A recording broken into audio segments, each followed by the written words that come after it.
एका छोट्याशा गावात आदित्य नावाचा एक मुलगा राहत होता. गाव खूप साधं होतं. ना तिथे मोठे मॉल होते, ना मोठ्या गाड्या. पण लोकांच्या चेहऱ्यावर समाधान होतं. आदित्य लहानपणापासूनच वेगळा होता.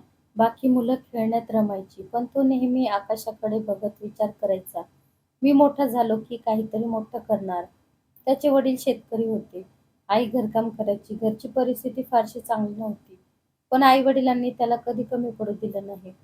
एक दिवस शाळेत शिक्षकांनी विचारलं, मोठं होऊन कोण काय बनणार? कोणी पोलीस म्हणालं, कोणी डॉक्टर.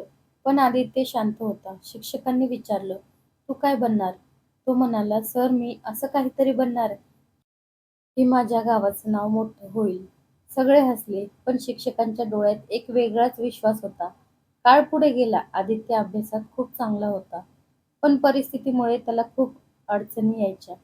रात्री वीज नसायची तर तो कंदिलाच्या प्रकाशात अभ्यास करायचा. पावसाळ्यात घरात पाणी शिरायचं, तरीही तो पुस्तक सोडायचा नाही. एक दिवस त्याच्या वडिलांची तब्येत खूप बिघडली. डॉक्टरांनी सांगितलं की उपचारासाठी पैसे लागतील. घरात पैसे नव्हते. आईच्या डोळ्यात पाणी होतं. आदित्यने त्या दिवशी ठरवलं, आता मला काहीतरी करावं लागेल. त्याने शाळेनंतर काम करायला सुरुवात केली. कधी दुकानात मदत करायचा, कधी शेतात मजुरी करायचा, पण अभ्यासही सोडला नाही. लोक त्याला म्हणायचे, इतकं करून काय होणार? पण त्याला माहित होतं, तो काय करतोय. 10वीचा निकाल लागला आणि आदित्य संपूर्ण तालुक्यात पहिला आला. गावात सगळीकडे त्याचं कौतुक झालं. पण त्याला अजून पुढे जायचं होतं. त्याने शहरात जाण्याचा निर्णय घेतला. आईला काळजी वाटत होती, पण तिने त्याला थांबवलं नाही. शहरात गेल्यावर त्याला खरी परीक्षा द्यावी लागली. तिथे कोणी ओळखीचं नव्हतं. राहायला जागा नव्हती. तो एका छोट्याशा खोलीत 4 जणांसोबत राहायला लागला. दिवसाला कॉलेज आणि रात्री पार्ट टाइम जॉब असं त्याचं आयुष्य सुरू झालं. अनेकदा तो थकून जायचा, पण हार मानत नव्हता. एकदा त्याच्या कॉलेजमध्ये एक स्पर्धा झाली. Innovation college. सगळे मोठे विद्यार्थी त्यात सहभागी झाले. आदित्यनेही नाव दिलं. लोक हसले. हा गावाकडचा मुलगा काय करणार? पण त्याने आपल्या गावातील पाण्याच्या समस्येवर एक प्रोजेक्ट बनवला. त्याने अशी सिस्टीम तयार केली की कमी पाण्यात जास्त शेती करता येईल. जेव्हा निकाल लागला, तेव्हा सगळ्यांना धक्का बसला. कारण पहिला क्रमांक आदित्यचा होता. त्या दिवशी त्याचं आयुष्य बदललं. त्याला स्कॉलरशिप मिळाली. मोठ्या लोकांचं लक्ष त्याच्याकडे गेलं. पण त्याने आपलं मूळ विसरलं नाही. तो म्हणाला, मला माझ्या गावासाठी काम करायचं आहे. शिक्षण पूर्ण झाल्यावर त्याला मोठ्या कंपनीमध्ये नोकरी मिळाली. पगारही खूप चांगला होता. पण काही महिन्यांनी त्याने नोकरी सोडली. सगळे आश्चर्यचकित झाले. त्याने आपल्या गावात परत जाण्याचा निर्णय घेतला.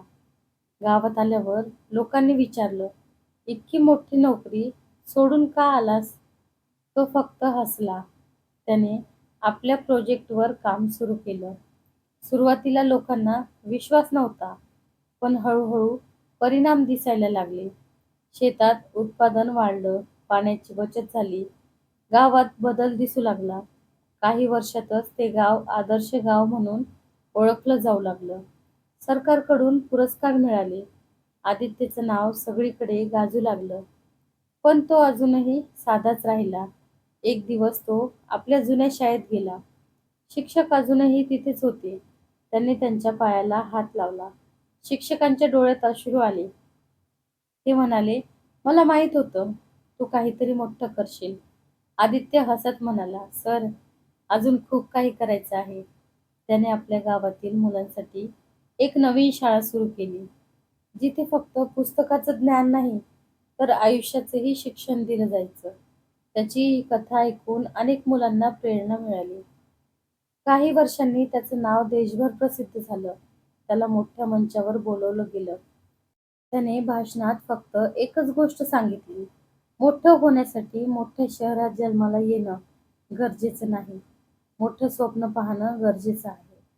त्या दिवशी अनेकांच्या आयुष्यात बदल झाला आणि आदित्यची कथा फक्त एका मुलाची कथा राहिली नाही, तर ती प्रत्येक त्या व्यक्तीची कथा बनली, जी परिस्थितीवर मात करून स्वतःचं आयुष्य घडवू इच्छिते. आणि शेवटी आदित्य नेहमी म्हणायचा, संघर्ष जितका मोठा तितकंच यशही मोठं असतं. फक्त हार मानू नका. आदित्यचं नाव आता फक्त त्याच्या गावापुरतं मर्यादित राहिलं नव्हतं, तर संपूर्ण राज्यात आणि हळूहळू देशभर पोहोचू लागलं होतं. पण प्रसिद्धी वाढली तरी त्याच्या स्वभावात किंचितही बदल झाला नव्हता. तो अजूनही सकाळी लवकर उठून शेतात फेरफटका मारायचा, गावकऱ्यांशी गप्पा मारायचा आणि मुलांसोबत वेळ घालवायचा. पण त्याच्या मनात एक नवीन विचार सतत फिरत होता. माझं गाव बदललं, पण अजून किती गाव आहेत, जी अजूनही संघर्ष करत आहेत. एक दिवस त्याला राजधानीतून फोन आला. त्याला राष्ट्रीय स्तरावरच्या एका मोठ्या परिषदेत बोलावलं गेलं होतं, जिथे देशभरातील मोठे अधिकारी, उद्योगपती आणि नेते उपस्थित राहणार होते. सुरुवातीला तो थोडा गोंधळला, कारण त्याला अशा मोठ्या मंचावर बोलवण्याचा अनुभव नव्हता. पण त्याने संधी स्वीकारली, कारण त्याला माहीत होतं की ही फक्त त्याची नाही, तर त्याच्या गावची आणि त्याच्यासारख्या हजारो गावांची गोष्ट आहे. परिषदेत जेव्हा त्याचं नाव जाहीर झालं, तेव्हा मोठ्या टाळ्यांचा गजरात तो मंचावर गेला. त्याने भाषण सुरू केलं आणि सुरुवातीलाच एक साधा प्रश्न विचारला. आपण शहर विकसित करतो, पण गाव का विसरतो? हॉलमध्ये शांतता पसरली. त्याने आपल्या आयुष्याचा प्रवास सांगितला, संघर्ष सांगितला आणि आपल्या प्रोजेक्टचं महत्त्व स्पष्ट केलं. त्याच्या शब्दामध्ये प्रामाणिकपणा होता आणि म्हणूनच त्याचा प्रभाव थेट लोकांच्या मनावर पडला. त्या दिवशी अनेक मोठ्या लोकांनी त्याच्याकडे लक्ष दिलं. काही उद्योगपती त्याला भेटायला आले. त्यांनी त्याला मदत करण्याची ऑफर दिली. पण आदित्यने स्पष्ट सांगितलं, मला फक्त पैसे नकोत. मला अशी व्यवस्था हवी जी कायम टिकेल. काही महिन्यातच त्याने एक मोठी योजना तयार केली. स्मार्ट विलेज मिशन या योजनेअंतर्गत तो वेगवेगळ्या गावांमध्ये जाऊन पाणी व्यवस्थापन, शेती सुधारणा आणि शिक्षण यावर काम करत होता. सुरुवातीला हे सगळं खूप अवघड होतं, कारण प्रत्येक गावाची परिस्थिती वेगळी होती. काही ठिकाणी लोकांना नवीन बदल स्वीकारायला वेळ लागायचा, काही ठिकाणी राजकारण आड यायचं, तर काही ठिकाणी निधीची अडचण होती. पण आदित्यने हार मानली नाही. तो प्रत्येक गावात स्वतः जाऊन लोकांशी बोलायचा, त्याचा विश्वास जिंकायचा आणि हळूहळू काम सुरू करायचा. त्यांच्या टीममध्ये आता अनेक तरुण सामील झाले होते, जे त्याच्यापासून प्रेरित झाले होते. एकदा तो एका खूप मागासलेल्या गावात गेला, जिथे पाण्याची खूप मोठी समस्या होती. लोक दररोज अनेक किलोमीटर चालत पाणी आणायचे. त्या गावात काम सुरू करताना त्याला खूप विरोध झाला.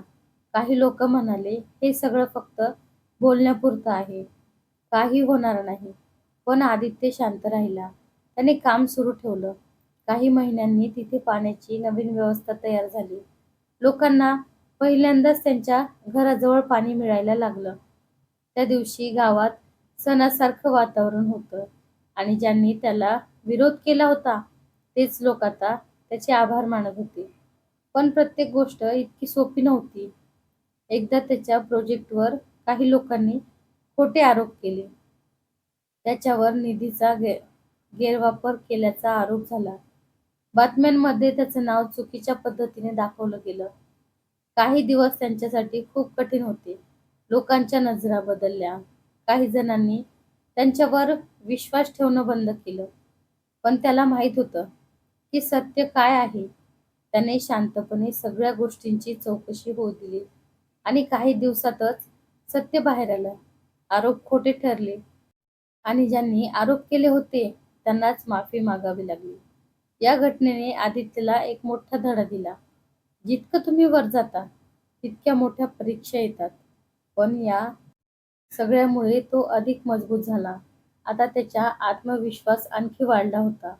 काही वर्षातच त्याच्या स्मार्ट विलेज मिशन मुळे अनेक गावांमध्ये बदल दिसू लागला. शेतीत सुधारणा झाली, लोकांच्या उत्पादनात वाढ झाली, मुलांना चांगलं शिक्षण मिळायला लागलं आणि सगळ्यात महत्त्वाचं म्हणजे लोकांच्या चेहऱ्यावर आशा दिसू लागली. एक दिवस त्याला पुन्हा एक मोठं आमंत्रण आलं. यावेळी आंतरराष्ट्रीय स्तरावरच्या परिषदेत त्याला बोलावलं गेलं होतं, जिथे वेगवेगळ्या देशातील लोक सहभागी होणार होते. तिथे त्याने भारतातील गावाच्या विकासाची कथा सांगितली आणि त्यांच्या कामाचं सादरीकरण केलं. अनेक देशांनी त्यांच्या मॉडेलमध्ये रस दाखवला आणि काही देशांनी तर त्याला त्याच्या देशात येऊन काम करण्याचं निमंत्रण दिलं. पण आदित्यने पुन्हा एकदा आपल्या मुळांना प्राधान्य दिलं. तो म्हणाला, "माझं काम अजून पूर्ण झालेलं नाही." तो परत आपल्या गावात आला आणि पुन्हा कामाला लागला. पण यावेळी त्याच्या मनात एक नवीन स्वप्न होतं. देशातील प्रत्येक गाव स्वावलंबी बनवायचं. त्याने आपल्या टीमसोबत नवीन योजना आखायला सुरुवात केली. तंत्रज्ञानाचा अधिक वापर, तरुणांना प्रशिक्षण आणि महिलांना रोजगार या गोष्टीवर तो अधिक लक्ष देऊ लागला. त्याच्या कामामुळे आता हजारो लोकांच्या आयुष्यात बदल झाला होता. पण तरीही तो स्वतःला यशस्वी मानत नव्हता.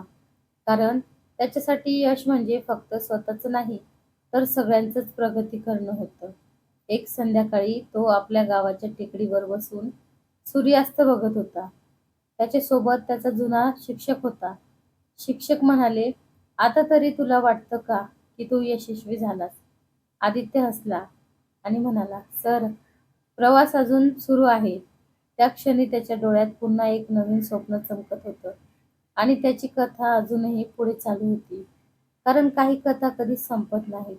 त्या फक्त पुढच्या अध्यायाकडे वळतात आणि आदित्यची कथा ही त्याचपैकी एक होती, जी प्रत्येक नवीन दिवशी आणखी मोठी होत होती आणि लोकांच्या मनात एक नवीन आशा निर्माण करत होती. कशी